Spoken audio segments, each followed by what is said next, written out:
തൊഴിൽ നമുക്കറിയാം, തൊഴിൽ ചെയ്യാത്തവരായി നമുക്കിടയിൽ ആരും സാധാരണ ഉണ്ടാകാറില്ല. ഭൗതികമായും ആത്മീയമായും വളരെയധികം തൊഴിലിന് പ്രാമുഖ്യം നൽകുന്നവരാണ് മനുഷ്യർ. അത് മഹാനായ ആദം നബി അലൈഹിസ്സലാത്തു വസ്സലാം മുതൽ നമ്മുടെ മഹാനായ പ്രവാചകൻ സല്ലല്ലാഹു അലൈഹി വസല്ലം തങ്ങളും ഇന്നോളം വരെ എത്തി നിൽക്കുന്നവരൊക്കെ അങ്ങനെ തന്നെ. തൊഴിലെന്ന് പറയുന്നത് വെറും ഭൗതികമായ ഒന്നല്ല എന്നാണ് പരിശുദ്ധമായ ഇസ്ലാം വിളിച്ചു കൊടുത്തത്. അത് മതപരമായും നമുക്ക് അതിനെ കാണാൻ സാധിക്കണം.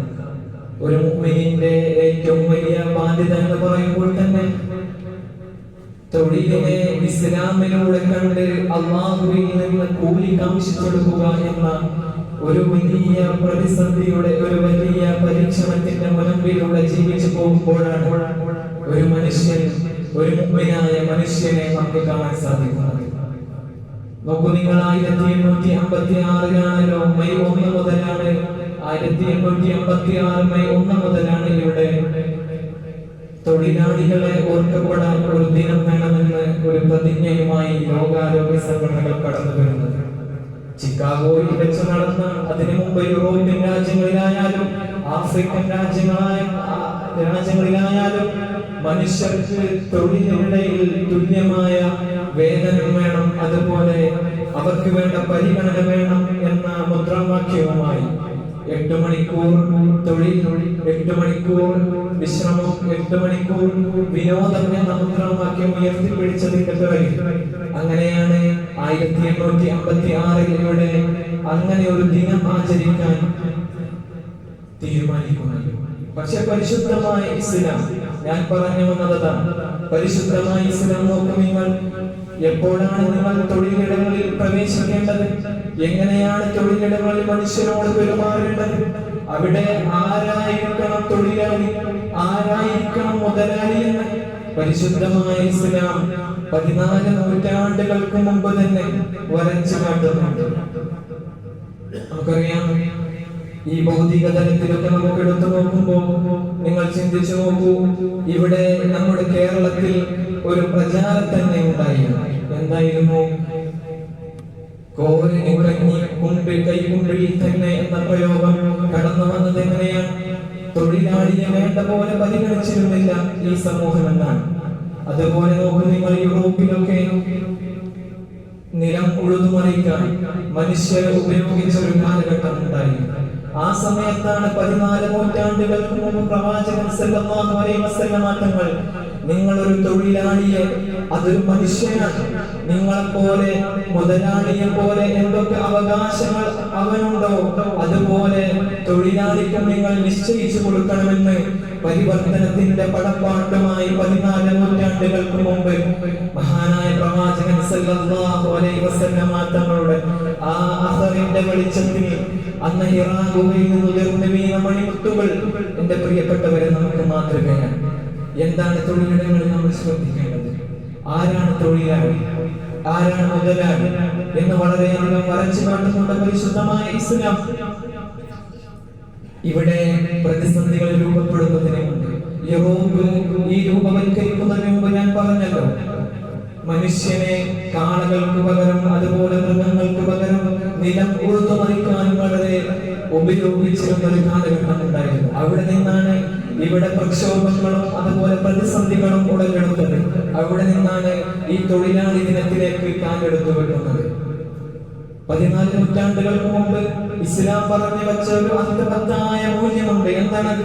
ഇന്നും നാം സ്റ്റാറ്റസുകളിലൊക്കെ കാണുന്നതാണ്. എന്താണ് പരിശുദ്ധമായ ഇസ്ലാം പറഞ്ഞത്?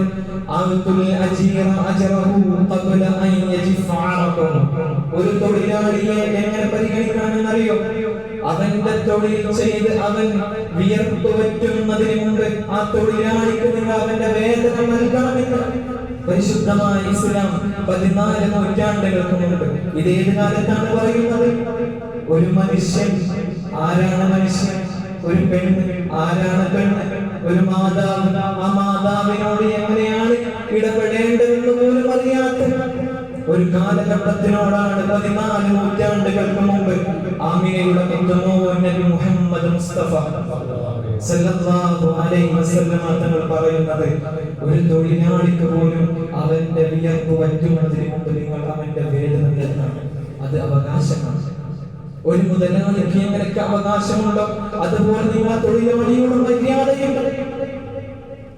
മാത്രമല്ല, തൊഴിലാളിക്ക് മാത്രമല്ല, മുതലാളിയോട് എങ്ങനെ തൊഴിലാളി കടപ്പെടണമെന്നും പരിശുദ്ധമായ ഇസ്ലാം പറഞ്ഞു വെക്കുന്നുണ്ട്. എന്റെ പ്രിയപ്പെട്ട സഹോദരങ്ങളെ,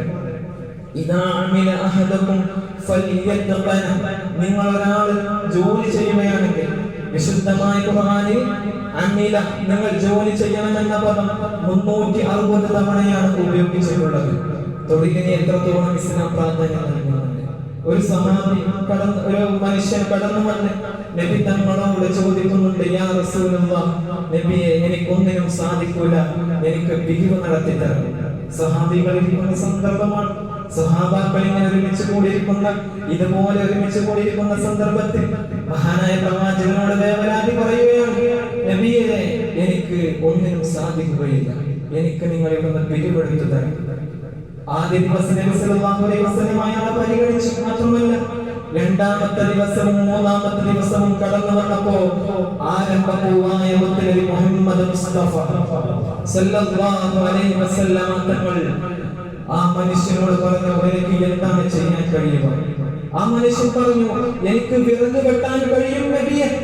ആ സമയത്ത് പ്രവാചകൻ സല്ലല്ലാഹു അലൈഹി വസല്ലം തങ്ങൾ ഏതോ ദിക്കിൽ നിന്ന് കോടാലി കൊണ്ടുവന്ന് ആ മനുഷ്യന്റെ കയ്യിൽ കൊടുത്തിട്ട് പറഞ്ഞു, മനുഷ്യ, നാളെ നീ പ്രഭാതമാകുമ്പോ ആ കാണുന്ന മലമുകളിലേക്ക് പോയിട്ട് ആ വനത്തിനുള്ളിലേക്ക് പോയിട്ട് നീ വിറക് ശേഖരിച്ച് കൊണ്ടുവരിക. അത് ഇവിടെ കച്ചവടം ചെയ്ത് ജീവിക്കണമെന്ന് പരിശുദ്ധ റസൂലുള്ളാഹി സല്ലല്ലാഹു അലൈഹി വസല്ലം തങ്ങൾ തൊഴിലിന് നൽകുന്ന പ്രാമുഖ്യം വരച്ചു കാട്ടുകയാണ്.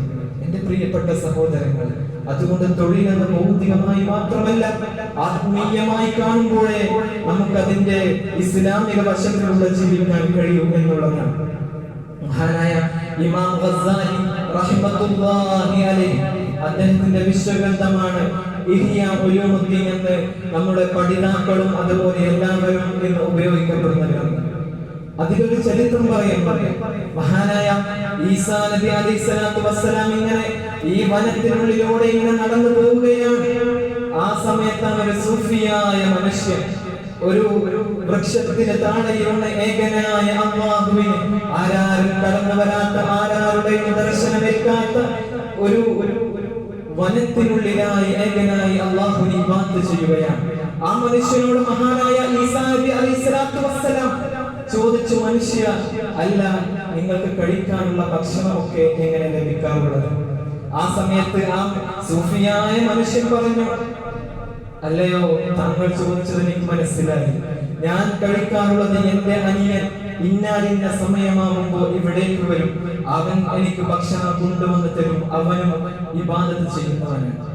ഇത് കേട്ട ഉടനെ മഹാനായ ഈസാ നബി അലൈഹിസ്സലാത്തു വസ്സലാം ആ മനുഷ്യനോട് പറഞ്ഞു, എന്നാൽ ആ മനുഷ്യനാണ് ജോലിയെടുത്ത് കുടുംബം പോറ്റുന്ന ആ മനുഷ്യനാണ് ഏകനായി ഒരു വൃക്ഷത്തിന്റെ താഴെ ഇബാദത്ത് ചെയ്യുന്ന നിന്നേക്കാൾ ഉത്തമമെന്ന് മഹാനായ ഈസാ നബി അലൈഹിസ്സലാത്തു വസ്സലാം പറഞ്ഞതായി ഇഹ്യാ ഉലൂമുദ്ദീനിൽ മഹാനായ ഇമാം ഗസ്സാലി റഹിമത്തുല്ലാഹി അലൈഹി വളരെ വരച്ചു കാട്ടുന്നു. എന്റെ പ്രിയപ്പെട്ട സഹോദരങ്ങളെ, അതുകൊണ്ട് നാം നല്ല കച്ചവടക്കാരനാണ്.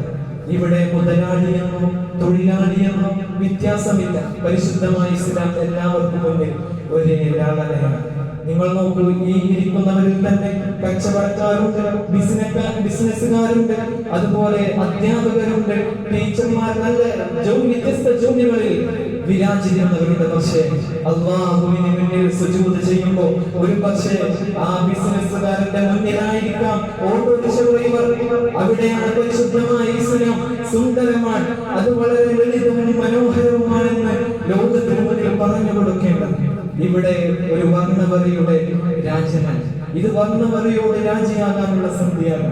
എന്റെ പ്രിയപ്പെട്ട സഹോദരങ്ങളെ, അതുകൊണ്ട് പരിശുദ്ധമായ ഇസ്ലാം മുന്നോട്ട് വെക്കുന്ന മാനദണ്ഡം, കച്ചവടക്കാരനായാലും APJ അബ്ദുൽ കലാമിന്റെ ഒരു കോട്ടിങ് ഞാൻ ഇപ്പോൾ ഇങ്ങനെ ഓർത്തു പോവുകയാണ്. APJ അബ്ദുൽ കലാം ലോകത്തിന് മുന്നിൽ മുൻ രാഷ്ട്രപതിയാണ്. അദ്ദേഹം ലോകത്തിന് മുന്നിൽ പറഞ്ഞു കൊടുത്തൊരു കാര്യമാണ്. അദ്ദേഹം പറയുകയുണ്ടായി, ഞാൻ ഇസ്ലാമിന്റെ സൗന്ദര്യം മനസ്സിലാക്കിയത് എന്റെ നിസ്കാരത്തിൽ നിന്നാണ്. കാരണം ഞാൻ നിസ്കരിക്കുമ്പോ പലപ്പോഴും എന്റെ മുഖത്തിന് മുന്നിൽ സുജൂദിൽ എന്റെ മുഖം വെക്കുമ്പോ ഞാൻ മുഖം വെക്കുന്നത് എന്റെ ഡ്രൈവറുടെ കാൽപാദത്തിന്റെ തൊട്ടു പിറകിലായിരിക്കും. ഇത് എന്റെ ഈ മതങ്ങളിലല്ലാതെ മറ്റൊരു മതത്തിലും ഞാൻ കണ്ടിട്ടില്ല എന്ന് മുൻ രാഷ്ട്രപതി APJ അബ്ദുൽ കലാം കുറിച്ചു വെക്കുന്ന ഒരു വളരെ നമുക്ക് ശ്രദ്ധിക്കേണ്ട, നമുക്ക് പാഠമാക്കേണ്ട ഒരു ചരിത്രം. എന്റെ പ്രിയപ്പെട്ട സഹോദരങ്ങൾ, അതുകൊണ്ട് മനുഷ്യൻ നൽകേണ്ട അവകാശം അവൻ ആരാണ്? ഇനി മുതലാളിക്കുള്ളിൽ ജോലി ചെയ്യുകയാണെങ്കിൽ അവൻ നല്ലതുപോലെ ചെയ്യാൻ ശ്രമിക്കണം. അത് പരിപൂർണമായി ചെയ്യുക ഇസ്ലാമിന്റെ അധ്യാപനമാണ്. അപ്പോൾ അവന് കഴിയുന്നത് എടുക്കണം. അതിനു മുമ്പ് അവൻ സമയം നിശ്ചയിക്കണം. ഏത് സമയമായിരിക്കണം, ഏത് കാലാവസ്ഥയാകണം, ഏത് സന്ദർഭമാകണം, എല്ലാം ഈ തൊഴിലാളി അന്വേഷിച്ച ശേഷം മാത്രമേ ജോലിയിൽ പ്രവേശിച്ച് ആ ജോലിയിൽ നിന്ന് അവൻ പരിപൂർണമായി ചെയ്യുമ്പോഴേ അവൻ വിശുദ്ധമായ ഇസ്ലാമിലൂടെ അധ്യാപനം നേടിയ രൂപത്തിൽ ജോലി ചെയ്തതാകും. കാരണം നാം നീയത്ത് വെക്കണം. ജോലിക്കിറങ്ങുമ്പോൾ ഇനി എന്റെ കുടുംബം പോറ്റാൻ ഞാൻ ഇന്ന് പോവുകയാണ്. ഇന്ന് പ്രഭാതത്തിൽ ഞാൻ സുബ്ഹ് നമസ്കരിച്ച് ഞാൻ ഇതാ പുറപ്പെടുകയാണ്. എന്തിന്? എന്റെ കുടുംബം പോറ്റാൻ. എന്റെ കുടുംബം എന്തിനാണ്? അല്ലാഹുവിനെ ആരാധിക്കാൻ. എന്റെ മക്കൾ എന്തിനാണ്?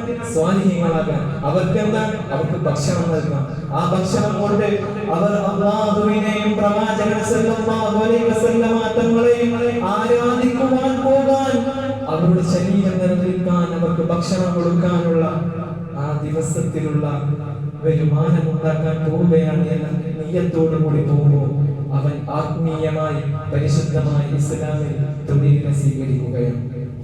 എന്റെ പ്രിയപ്പെട്ട സഹോദരങ്ങൾ, നമുക്കറിയാം പ്രവാചകൻ സല്ലല്ലാഹു അലൈഹി വസല്ലം തങ്ങൾ എങ്ങനെ മക്കത്തെ രാജാത്തിയായ ഖദീജ റളിയല്ലാഹു അൻഹാ വിവാഹം അന്വേഷിച്ചത് നമ്മളൊക്കെ കേട്ട് പഠിച്ച ചരിത്രമാണല്ലോ. അൽ അമീൻ, വിശ്വസ്തനായ കച്ചവടക്കാരനായ, അവിടെയാണ് പ്രവാചകൻ നമ്മൾ വായിക്കേണ്ടത്. അത് ഏത് കാലത്താണ്? ചതിയുടെയും വഞ്ചനയുടെയും ലാളനയുടെയും പേമാരികൾ പെയ്തിറങ്ങിയ ഒരു 6-ാം നൂറ്റാണ്ടിലാണ് പരിശുദ്ധ പ്രവാചകൻ സല്ലല്ലാഹു അലൈഹി വസല്ലം തങ്ങളെ മക്കാ ഖുറൈശികൾ, മുസ്ലിങ്ങളല്ല അമുസ്ലിങ്ങളാണ്, അവരാണ് പറഞ്ഞത് അൽ അമീൻ, നബിയെ താങ്കൾ വിശ്വസ്തൻ തന്നെയാണ്. ആ പ്രവാചകൻ സല്ലല്ലാഹു അലൈഹി വസല്ലം തങ്ങളുടെ ജീവിതമാണ് ദർശനം. ആ മഹാനായ പ്രവാചകൻ സല്ലല്ലാഹു അലൈഹി വസല്ലം തങ്ങളുടെ മഹാനായ അനസ് റളിയല്ലാഹു അൻഹു ഒരുപാട് കാലം ജോലി ചെയ്തിട്ടുണ്ട്, സേവനം ചെയ്തിട്ടുണ്ട്. പക്ഷേ മഹാനായ അനസ് റളിയല്ലാഹു അൻഹു പറഞ്ഞ വാക്കുകളുണ്ട് പ്രിയപ്പെട്ടവരെ. എന്റെ പ്രവാചകൻ സല്ലല്ലാഹു അലൈഹി വസല്ലം തങ്ങൾ എന്നോട് ജോലി ചെയ്യുന്നതിനിടയിൽ എന്നൊരു പദം പോലും ഉപയോഗിച്ചിട്ടില്ല. മാത്രമല്ല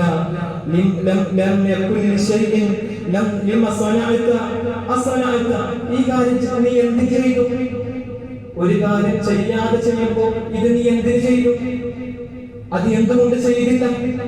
അങ്ങനെയൊന്നും മഹാനായ പ്രവാചകൻ സല്ലല്ലാഹു അലൈഹി വസല്ലം തങ്ങൾ ഏകദേശം 10 വർഷത്തിലധികത്തോളം മഹാനായ പ്രവാചകൻ സല്ലല്ലാഹു അലൈഹി വസല്ലം തങ്ങളുടെ കീഴിൽ സേവനം ചെയ്തിട്ട് അന്നേ വരെ ചോദിച്ചിട്ടില്ല എന്ന ഒരു അത്ഭുതമായ പ്രതിഭാസമാണ് എന്റെ പ്രിയപ്പെട്ട സഹോദരങ്ങളെ നമുക്ക് മുന്നിലുള്ള മാർഗദർശനം. ആ ദർശനത്തിലൂടെ ജീവിക്കാനാകണം. അതാകണം മുസ്ലിമിന്റെ ബാധ്യത. പലപ്പോഴും നമുക്കറിയാം, ഇവിടെ ബംഗാളികൾ അതുപോലെ ഉത്തർപ്രദേശുകാരൊക്കെ വരുമ്പോൾ അവർക്കിടയിലൊക്കെ വിവേചനം കാണിക്കുന്ന ഒരു സാമൂഹിക പരിസ്ഥിതി വിശേഷം നമുക്കിടയിലുള്ളതാണ്. അതൊന്നും നമ്മുടെ ഇസ്ലാമുമായി വായിക്കപ്പെടാൻ പാടുള്ളതല്ല.